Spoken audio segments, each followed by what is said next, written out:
शिंदखेडा तालुक्यामधील निंबोली या गावी बस घडला आहे। या ठिकाणी आपण पाहू शकता यात बस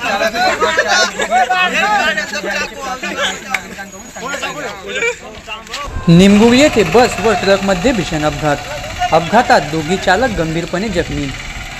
याबाबत सविस्तर माहिती अशी आहे की दोंडाईच्याहून अंकलेश्वरकडे जाणारी गुजरात राज्याची बस क्रमांक GJ18Z 8409 व शहादाकडून चाळीसगावकडे जाणारी ट्रक क्रमांक MH40 CM 1796 या दोन्ही वाहनांमध्ये निंबूर गावाजवळ भीषण अपघात घडला आहे। दोंडाईच्या अंकलेश्वर बसमध्ये किमान 10 ते 12 प्रवासी असल्याची प्राथमिक माहिती समोर आली आहे। सदरील अपघातात दोघी चालक गंभीरपणे जखमी झाले असून 7 ते 8 प्रवासी किरकोळ जखमी झाले आहेत। त्या जखमींना निंबोली येथील प्राथमिक आरोग्य केंद्रात उपचारासाठी दाखल करण्यात आले होते, अशी प्राथमिक माहिती प्रत्यक्षदर्शींकडून सांगण्यात आली। या अपघातात दोन्ही चालक गंभीरपणे जखमी झाले होते, त्यांच्यावर दोंडाईच्या येथील प्राथमिक आरोग्य केंद्रामध्ये उपचार सुरू आहे। अपघाताची माहिती मिळताच निंबोली येथील युवकांच्या मदतीने अपघातग्रस्तांना बसमधून बाहेर काढून दवाखान्यात पाठवण्यात आले। तर यावेळी दोन्ही बाजूंना वाहनांच्या मोठमोठ्या रांगा लागल्या होत्या। अपघातग्रस्त बस व ट्रक या दोघांना निंबोली येथील पोलीस पाटील व तेथील नागरिकांच्या व युवकांच्या मदतीने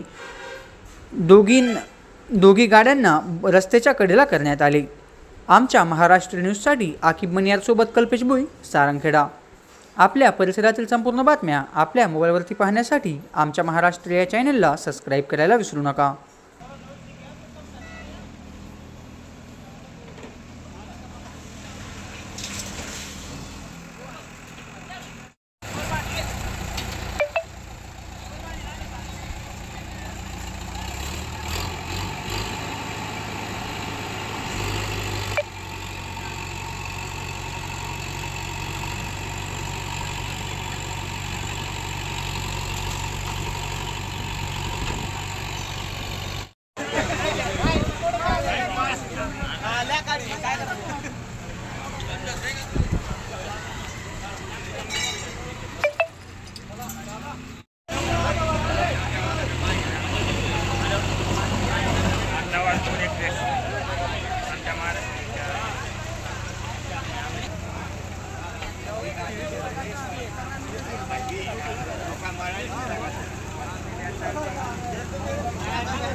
पोलीस पाटील निंबोली गावात जेव्हा ॲक्सिडेंट झाला तेव्हा गावातले सगळे तरुण मंडळींनी खूप भरपूर प्रमाणात मदत केली आणि त्यानंतर दोघं वाहक यांना ॲक्सिडेंटमध्ये बरीच दुखापत झालेली, त्यांना काढण्यासाठी सगळ्यांनी मदत केली। त्यानंतर आताही गाड्या बाजूला करण्यासाठी गावातले तरुण मंडळी खूप मदतीने तयार आहे।